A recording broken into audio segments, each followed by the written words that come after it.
Brixton Key reads from Charlie Six. The Cost of Tea in China, the opening chapter of the novel. Drinks held the Sixes together long before I was born. We never were a family to sit around the box, passively watching the evening news, moaning about the cost of tea in China and doing nothing about it. We never were woken by the same old clanging clock to slave away in dull expectation of a fake gold watch, fancifully engraved to mark the end of our days. The Sixes had kissed off that tired old malarkey long before I was born, proudly wiggling my newly freed pinky toes, giggling along to their happy cheers, well chuffed to have made their acquaintance after the final push onto dry land.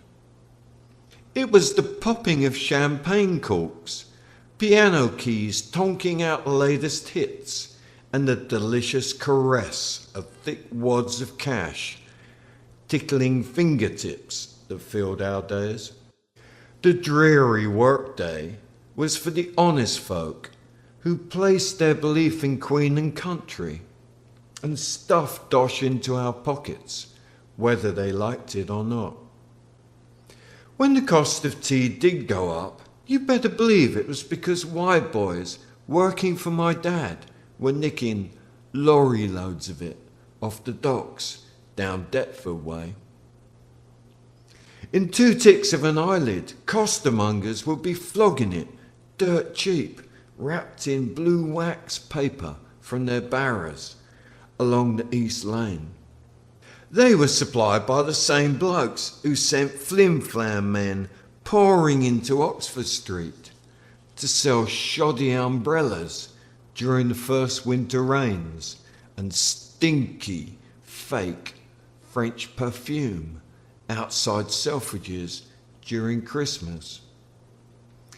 They all paid protection to the Sixes. They gratefully greased our palms to dress Rosie, my mum, beautifully, and laughed along to the gossip columnist who wrote about the sins that put the silk suits on my dad's back.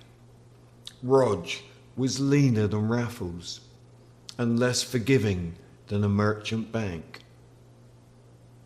Dad organised his business out of our pub, the Duke of Cavendish, in Holborn. At the Duke, he guided me through the intricacies of pouring a black velvet. I took naturally to pulling a draught of Guinness into bubbly champagne, always making the creamy head wonderfully thick to accompany a scrumptious late morning breakfast of thick bacon rashers, kidneys and fried eggs. I sussed by watching my dad pour Johnny Walker into a tumbler, whether it was to be drunk neat or sweetened with a splash of dry ginger or livened up with a squirt of soda water to accompany a midnight snack. By the time I was toddling, I'd twigged on to the pecking order in Dad's world.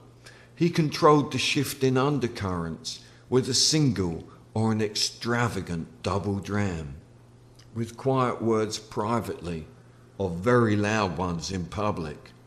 You see, mucking around with etiquette in the Sixties world was a dangerous proposition. Slights turned murderous, and kindness could easily be misconstrued. Rod always let me know when I was about to falter. He'd raise an eyebrow, curling his lip into a fast smile with his dark brown eyes flashing. "Be careful, son, be careful."